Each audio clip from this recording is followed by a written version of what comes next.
AITA for not wanting to be the maid of honor at my best friend's wedding because she's pregnant and marrying my ex. Of course, story is lot more complicated than title.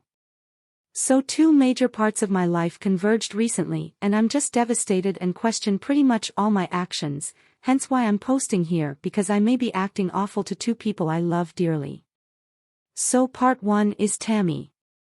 My best friend since elementary school. She is literally my sister. We have done pretty much everything together, same college, same dorm, roommates, confidants, sloppy drunk mates, you name it. I love her so much. Part 2 is Gregory. My college boyfriend. I love him as well, but we just could never make things work. Had one of those hot mess relationships which are a combination of torture and bliss. We have dated off and on since freshman orientation. All of us are 27 now, but usually end up in flames. I always loved him so much that I hoped we'd mature and be able to make things work. He moved to a different city after college, but we'd stay in touch, send flirty texts and even went on vacation twice. We got along great as long as we both had our own places to retreat to, if that makes sense. All along we both had dating lives, and to be fair, I never told him about my long-term idea that we'd be together. A year ago Tammy moved to a city about 30 minutes away from Gregory. She was having a really hard time meeting people, so I told her since she knew Gregory so well, she should call him and see if he can introduce her to his group of friends. She did, and I knew she was much happier. About 3 months after that, the flirty texts from Gregory just stopped out of the blue, which isn't that big of a deal because it's happened before, but looking back I should have known what was coming. Tammy just came home for the weekend and said she was making a special trip just to see me. Of course I was super excited to see her. She came over and she just seemed a little off. First she told me she was pregnant. After we got past the shock and established she was happy and keeping the baby, I was elated to be an aunt. Then she said there's more, and this is really hard. I about died when she said the baby is Gregory's.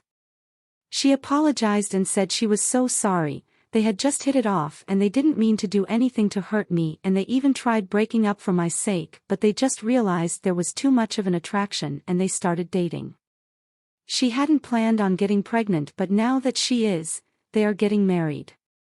She said she hoped this didn't hurt me, and she always dreamed about me being her maid of honor, and there's no one else she's ever asked. I tried to keep my cool, but I just lost it. I wasn't mad at her, just really sad. I told her that I loved her, but I just couldn't be around her right now, and no way I could even go to their wedding, let alone be in the wedding party. She said she was sorry about 1,000,000 times as she was leaving, and she texted me quite a bit wanting to see me before she left town on Sunday. I just couldn't do it. I literally cried all weekend. Here's the thing, if I were Neeser in the picture, they make a perfect couple. Perfect. Tammy's brand of fiery is a much better match to Gregory's calm nature than mine. They are both gorgeous and smart and great with kids. If two people should be hooking up to be great partners and parents, it's those two. I just can't help being hurt. Am I the asshole for not wanting to be her maid of honor? Edit, this blew up like crazy. I had no idea. Thank you. I think pretty much everyone so far thinks at least my initial reaction is okay. The thing that people seem most confused by is the timeline, and honestly I was wrong in my OP, Tam, and I only talked for maybe 10 minutes on Friday evening, so there is a lot I don't know, but I went through my texts and such, and this is the best I can put together. June 2017, Gregory took me to Hawaii. That is the last time I saw him. We texted maybe 2-3 times a week. May 2018, Tammy gets her job and moves to new city. We text or call easily a combined 100 times a day or more. Late July 2018, Tammy confesses that she's really lonely, all her coworkers are older and she's seriously thinking about quitting and moving back. I tell her she should call Greg. She doesn't have his number, so I give it to her. I still keep getting flirty, but nothing overt from Gregory in this time period. August 2018, I start a project at my job. promotions company, setting up for a December event for a B-list celebrity. It's literally make or break for my company and my career. I work 16-hour day minimums and basically go off the grid. Greg still texts occasionally and I keep missing Tammy's calls. September 2018, last text from Greg, like I said, no big deal. I didn't even see this until today, but Tammy texted me, please call me ASAP, we really need to talk about something. This adds a whole new element to the story, but I can't believe I forgot or missed the text. I respond to another text of hers later in the day, kindy of bitchy, hey, you know I'm busy, give me some time to breathe. Another piece I forgot until I dug in my texts. She may have taken this as a message I wasn't ready. I assume this is when they first hooked up. September to December, we still miss each other and honestly don't think I talked to her, and looking back she texted about 5 times to every one of my responses, and if I read it right, she initiated all conversations. I wasn't a very good friend. My event goes off pretty well and then I immediately leave for an overseas vacation with my family. January. We still didn't talk at all, but I didn't think much of it. Friday the 1st. She drops the news in person she's been pregnant for about 2 weeks and getting married in April. So that's the timeline, not sure if it clears anything, but it looks like Tam may have reached out to me at least once. Update. I got so many nice comments on my original, and my first ever gold, I figured I owed everyone an update and sort of what I'm thinking now after getting a chance to talk it out with Tammy and see Gregory for the first time in almost 2 years. I needed the original is here. I posted the original on Tuesday morning. I pretty much couldn't focus on anything else, so I took the rest of the week off to have a self-pity party. That wasn't working, so I just decided screw it, I'm going to drive 7 hours to see Tammy and just tell her how I was feeling. I texted her on the way and she said she was happy I was coming. I really wanted to address all the very good questions you good people had brought up in my post from Tuesday. So I got there and we basically hugged hello, and I have to admit I was very happy to see her. What was so fucking weird is it was obvious Gregory was living in her place now. I don't even know why I hadn't even thought about this, but he's a pretty messy dude, so when I saw cereal bowls on the coffee table and socks on the floor, shit that used to drive me up the wall, I was like, wow, this is real. Thank God Greg wasn't there, and Tammy apologized that she just didn't feel good enough to clean up before she heard I was coming. So our conversation basically centered around what happened and why she never told me. At first she was kind of talking around it to spare my feelings, and I got sort of frustrated with her and told her to please just tell me what happened. So it turns out they went out as a group right after I gave her Greg's number, and they just had an immediate attraction. They said that for the first few times they hung out it was all just reminiscing about our college days and never mentioned the attraction. I guess about 2 weeks of hanging out they kissed for the first time, and she was so pissed at herself she blocked his number and didn't see him for almost a month. I guess she got lonely again, they ran into each other and admitted they had real feelings.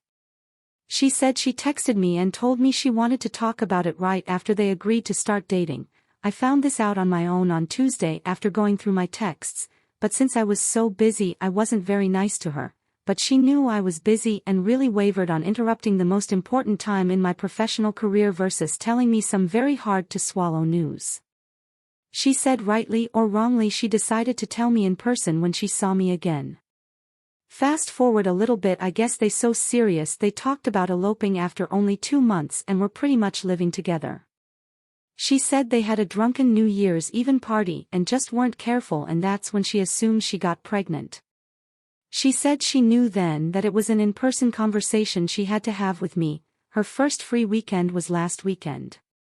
So I basically responded to all of this by saying I just didn't know how to feel. That in my brain I knew Gregory and I were not compatible, but my heart always hoped we'd grow up and be able to make it work, and she was my best friend and I basically hooked them up. And I just don't know how to deal with all this.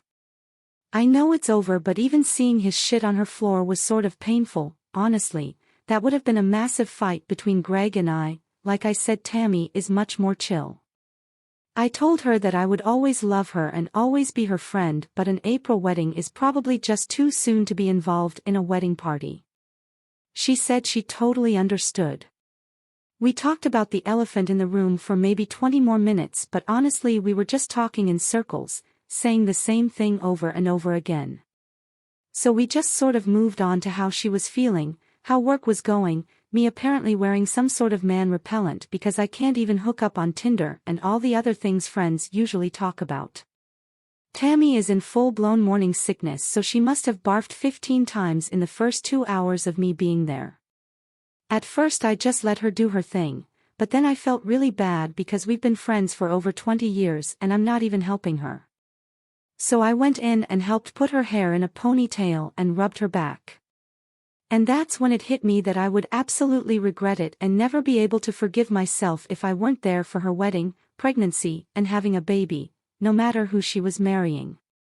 We went to lunch and at that point I told her I was sorry I was being selfish and I would be her maid of honor. She said no way I was being selfish but would never have another maid of honor besides me. It's not going to be the easiest thing in my life, but I can't not do it. So we went back to her apartment and Gregory was home. Suddenly I felt like such an idiot because I couldn't possibly be in their wedding, let alone ever be around the two of them together. That was the most awkward hello I've ever had in my life, and thank God he'd cleaned up because I was just amped up with nerves to scream at him like I would have in the past. We sort of awkwardly sat on their couch not saying much, but after a few minutes I just started telling myself again to grow up, don't let my own feelings get in the way of two people who may really belong together. Seeing them in person together is even more saccharine sweet than I thought possible. They are perfect for each other. Gregory is supportive. I don't know how many times I had to claim best friend privilege when she got sick over loving fiancé privilege, and sweet, and she's far more tolerant of him than I could ever possibly be. It was still hard for the rest of the evening, but I think it will get better with time. I decided again I would be in their wedding. We had dinner and I got a hotel because even though I'm trying, I'm not ready to sleep in the same house as them. Tammy has to work today, so I'm just hanging out before I see her for lunch, then I'm going to drive back home. We have a long, long way to go, but I'm so glad I came to see her because at the very least we saw each other and talked it out, and I'm very happy that I'm going to be involved in these major life events with her. Thank you so much for all the input the other day, and thank you for reading all this. TLDR, my best friend is pregnant and marrying my ex-boyfriend. She told me on Sunday. I had an AITA post that blew up on Tuesday and I traveled to see her yesterday to hash it out. Things are uncomfortable, but she is and will always be my best friend, and I've decided I'm going to be in her wedding. Edit, guys, holy shit. This has blown up again. I literally just got home and have over 200 inbox notifications. Thank you so much for the gold and silver. I can't wait to read all this. Thank you so much. Edit 2. I totally passed out last night, so I didn't get to participate like I would have. I have to jump in and defend Tammy. Maybe no one will see this because it's probably time this fades. Maybe no one will believe me, but for all the criticisms of her there's a good explanation that can most likely be explained away by me being a bad writer or not wanting this to be a narcissistic novel. For example, I saw someone saying, Tammy should have called after the first kiss. I've known her for so long to know that she knows I can be very irrational and angry. I alluded to it in the other post, but I had to do a year of anger management therapy because I can be like dynamite when I get pissed. I'm way better now, but she probably has legit PTSD from some of my freakouts, and she figured it was a one-time thing, so why poke the bear if that makes sense? Secondly, I can't stress enough how busy I was last fall. Not an exaggeration to say I was working 16+ hours a day with maybe a day off every 20 to 30 days. I was planning a huge event that centered around a true narcissist, and he would have me on my phone, texting questions and answers all day long. The last thing I wanted to do in my time off was get on my phone.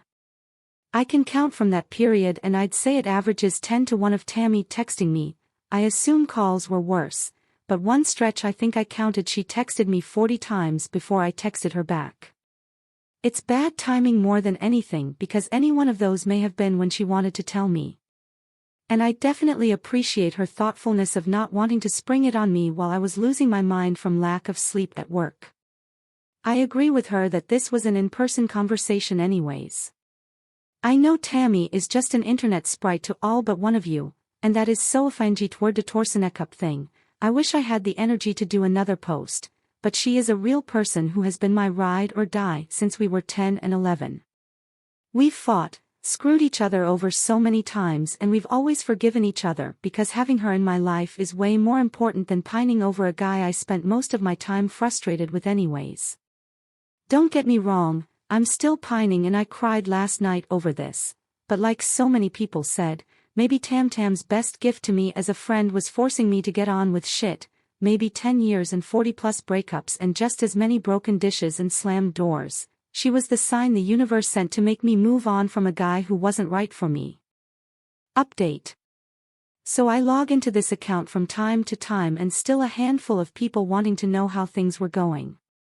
I decided to wait a bit until the actual wedding so I could do one final update. To recap, best friend moved to a city where my ex lived last year. I encouraged her to get touch with him. They started dating, she got pregnant and they fast-tracked a wedding. She asked me to be her maid of honor. I asked this sub's opinion on whether or not I was being an asshole for refusing.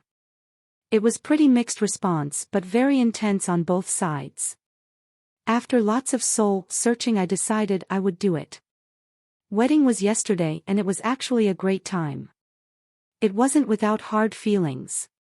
I still very much had feelings for Greg, and those feelings came out in me getting very frustrated with him when he wouldn't return emails or phone calls about what he wanted to do. But Tammy was much more patient and kind with him, and it really reinforced that feelings of he's not the guy for me. The ceremony yesterday was small and very beautiful, and they are so in love with each other it's almost sickening. I cried my eyes out, both out of happiness for them but also after close to 10 years off and on. Greg and I are officially over. It's never happening, and that's a good thing but still worthy of tears. On a good note, massive S, my dry spell with men continues and I didn't even get laid as the maid of honor at my best friend wedding. Yay! All of Greg's friends were married or serious and Tammy's brothers are off limits. The awesome guy who danced with me all night long was amazing in every way, but I guess my penis wasn't big enough for him to be attracted to me. The only single available guy was Greg's 65-year-old uncle who gave me a ride on his Harley motorbike, but even that fell through and I'm about to hit the Embassy Suites breakfast by myself. Anyways, as a final note, this community saved my mental health during a really rough patch, and I so appreciate the moderators and commuters for helping me see things clearly enough to be an adult and be there for my best friend. As hard as it was, I would be even sadder had I not been there yesterday. Thank you again.